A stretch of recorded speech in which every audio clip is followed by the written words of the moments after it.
नमस्कार दोस्तों, मैं हूं रवीश कुमार, वो पत्रकार जो खबरों को गोदी में लिटाकर नहीं, सच्चाई के सामने खशा करके दिखाता है। खबरों की इस बस पर चढ़ने से पहले जरा ये तो बता दीजिए कि आप हमें कहां से देख रहे हैं, मोबाइल में, लैपटॉप में या उस टीवी के सामने जहां रात होते ही चीखने वाली चिल्लाती तोतों की ब्रिगेड दिखाई देती है। चलिए अब बढ़ते हैं आज की सबसे बड़ी खबर की। जाति के आधार पर राजनीति करने वालों के गाल पर नए सीजेआई सूर्यकांत ने जोरदार तमाचा मारा है।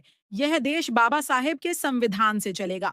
नए सीजेआई ने यह बात साफ साफ कह दी है। कुछ मनुवादी लोग मनुस्मृति के हिसाब से देश चलाने की कोशिश कर रहे हैं, लेकिन नए सीजेआई जस्टिस सूर्यकांत ने ऐसे लोगों को कड़ा जवाब दिया है। मनुवाद और मनुस्मृति में सबसे ज्यादा जातिवाद लिखा हुआ है। इसी बात को लेकर आज नए सीजेआई ने इतिहास रच दिया। नए सीजेआई ने बड़ा धमाका कर दिया है, जिससे मोदी सरकार की कुर्सी हिलती हुई दिख रही है। हम सभी जानते हैं कि चाहे मोदी जी हों या उनके चेले चपाटे, ये लोग हमेशा जातिवाद करते हैं, हिंदू मुस्लिम की राजनीति करते हैं और इसी पर इनकी राजनीति टिकी हुई है। लेकिन नए सीजेआई ने इस राजनीति को खत्म करने जैसा ऐलान कर दिया है। अब जरा जनसत्ता अखबार में छपी खबर देखें। साफ लिखा है, समाज को जाति के आधार पर मत बांटिए। महाराष्ट्र स्थानीय निकाय चुनाव मामले में सीजेआई सूर्यकांत का सख्त बयान। महाराष्ट्र में भाजपा की सरकार है, नाम गठबंधन का है, पर मुख्यमंत्री और उप मुख्यमंत्री दोनों भाजपा के ही लोग हैं। वहां निकाय चुनाव होने वाले हैं और चुनाव में भयंकर जातिवाद देखा जा रहा है। यहां तक कि मोदी सरकार में मंत्री नितिन गडकरी ने कहा था, जो कोई जात पात की बात करेगा उसे मैं 4 लात मारूंगा। लेकिन आज उनकी ही सरकार में उनके नेता जातिवाद कर रहे हैं। इसी पर सीजेआई का खतरनाक बयान आया है। समाज को जाति के आधार पर मत बांटिए। सुनवाई के दौरान वरिष्ठ अधिवक्ता इंदिरा जयसिंह ने कहा कि वे केवल अनुपातिक प्रतिनिधित्व की मांग कर रही हैं। जस्टिस सूर्यकांत बार बार कह रहे हैं, समाज को जाति के आधार पर विभाजित नहीं किया जा सकता, न राजनीति में न समाज में। यह देश संविधान से चलेगा, मनुस्मृति से नहीं। यह देश बाबा साहेब की भीम स्मृति से चलेगा, मनुवाद से नहीं। जो काम जस्टिस BR गवई कर रहे थे, वही काम जस्टिस सूर्यकांत आगे बढ़ा रहे हैं। सिर्फ नाम बदला है, तरीका नहीं। दोनों ही संविधान और बाबा साहेब के विचारों के समर्थक माने जाते हैं। सीजेआई ने कहा, हम जो भी करें, समाज को जाति के आधार पर नहीं बांटना चाहिए। लाइव लॉ की रिपोर्ट के अनुसार राजनीतिक दल स्थानीय निकाय चुनाव में ओबीसी आरक्षण की सीमा 50% करने की मांग कर रहे थे, लेकिन इससे ओबीसी वर्ग को जमीन स्तर के लोकतांत्रिक ढांचे में प्रतिनिधित्व से वंचित होना पड़ता। महाराष्ट्र सरकार की दलील थी, अगर SC/ST पहले ही 50% आरक्षण ले लेते हैं तो ओबीसी के लिए जगह नहीं बचती। यह साफ साफ ओबीसी, दलित, आदिवासी और पिछड़े वर्गों के अधिकार खत्म करने जैसा है। इसी को देखकर सीजेआई सूर्यकांत भड़क गए। इंदिरा जयसिंह ने कहा, महाराष्ट्र के कई क्षेत्रों में आदिवासी आबादी अधिक है, इसीलिए वहां अकेले SC/ST आरक्षण ही 50% हो जाता है और ओबीसी आरक्षण की कोई जगह नहीं बचती। 1931 के बाद जाति जनगणना हुई ही नहीं। नई जनगणना से चीजें स्पष्ट होंगी। महाराष्ट्र में भाजपा सरकार यह तर्क दे रही है कि यदि SC/ST को 50% आरक्षण दे दिया तो ओबीसी के लिए जगह ही नहीं बचती। यह सामाजिक न्याय नहीं है। जहां भी आदिवासी ज्यादा हैं, वहां SC/ST का आरक्षण बरकरार है, लेकिन जहां ओबीसी कम है, वहां ओबीसी आरक्षण खत्म कर दिया गया है। यह भेदभाव है। इसी पर सुप्रीम कोर्ट और सीजेआई सूर्यकांत भड़क गए। सीजेआई ने कहा, आप ओबीसी को अलग करके समाज को जाति के आधार पर कैसे बांट सकते हैं? लोकतंत्र ऐसे नहीं चलता। यह लोकतंत्र को खत्म करने जैसा काम है।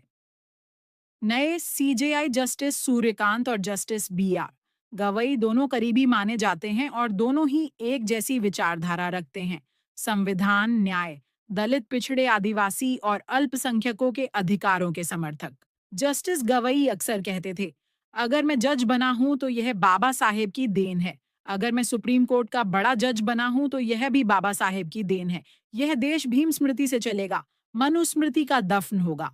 अंत में वीडियो में कहा गया, आपकी इस मामले पर क्या राय है? इसमें कोई कहने वाली बात नहीं है और महाराष्ट्र स्थानीय निकाय चुनाव में भी यह देखा गया, जहां पर अन्य पिछड़ा वर्ग को पूरी तरीके से इग्नोर किया गया। प्रतिनिधित्व में उनका कोई मतलब अधिकार ही नहीं है। मोदी सरकार अधिकार ही खत्म कर रही है। इसीलिए नए सीजेआई जस्टिस सूर्यकांत जबरदस्त तरीके से भड़के हैं। लिखा भी है, वरिष्ठ अधिवक्ता इंदिरा जयसिंह ने आरक्षण का समर्थन करते हुए कहा कि महाराष्ट्र के कई इलाकों में आदिवासी आबादी अच्छी खासी है, इसीलिए उन इलाकों में अकेले एससी एसटी आरक्षण ही 50% होगा और इसीलिए ओबीसी आरक्षण के लिए कोई जगह नहीं बचेगी। उन्होंने ये भी बताया कि 1931 के बाद से कोई जाति जनगणना नहीं हुई है, लेकिन उन्होंने कहा कि अब नई जनगणना प्रस्तावित हो जिसमें सारी चीजें क्लियर होंगी। अब जरा यहां पर देखिए, महाराष्ट्र में भाजपा की सरकार क्या कह रही है। मोदी सरकार कह रही है कि जब एसएससी एसटी को हम 50% का आरक्षण दे रहे हैं तो आरक्षण बचता ही नहीं है, तो हम पिछड़े वर्ग को क्या दें। ऐसी बातें कर रही है सरकार। हर दलित, हर पिछड़े, हर आदिवासी, एसएससी एसटी को यह खबर जरूर देखनी चाहिए, समझनी चाहिए कि जहां पर इनका वोट बैंक ज्यादा है, आदिवासी वहां पर ज्यादा है, एसटी ज्यादा हैं, तो उनका आरक्षण बरकरार रखा गया है। पिछड़े वर्ग के लोग कम हैं तो आरक्षण ही खत्म कर दिया गया है। क्या यह सामाजिक न्याय है? इसी बात को लेकर सुप्रीम कोर्ट भड़का है। इसी बात को लेकर सीजेआई जस्टिस यहां पर सूर्यकांत साहब भड़के हैं कि ऐसा आप नहीं कर सकते, जात के आधार पर बंटवारा नहीं कर सकते, समाज में जातिवाद आप नहीं कर सकते। देखिए, साफ साफ लिखा है, वरिष्ठ अधिवक्ता ने साफ साफ कहा है, यहां पर देखिए लिखा भी है, यह मानते हुए कि ओबीसी को पूरी तरह से बहिष्कृत नहीं किया जा सकता।